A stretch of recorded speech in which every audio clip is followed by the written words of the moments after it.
எல்லாம் எதுக்கு இப்படி ரெடியாக நிற்கிறீங்க? என்ன வேணும்? எல்லாத்துக்கும் பசிக்குதா?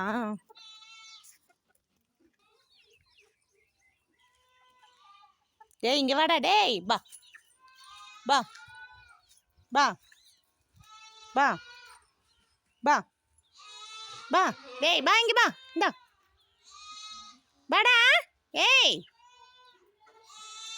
தீனி போடுறியா? உன் காலை பிடிச்சி கொத்துட்டுமான்னு எல்லாம் ரெடியாக இருக்காங்க.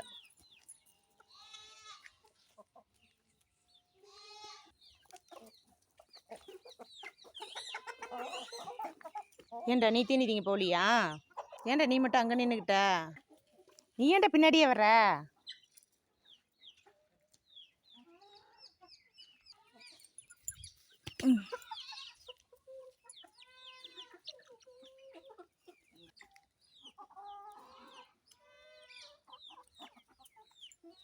எல்லா கோழியும் தீனி சாப்பிடுது. இந்த சேவல் மட்டும் சாப்பிட மாட்டேங்குது. உடம்பு சரியாட்டிருக்கு. சரியாக சாப்பிடவே வரல.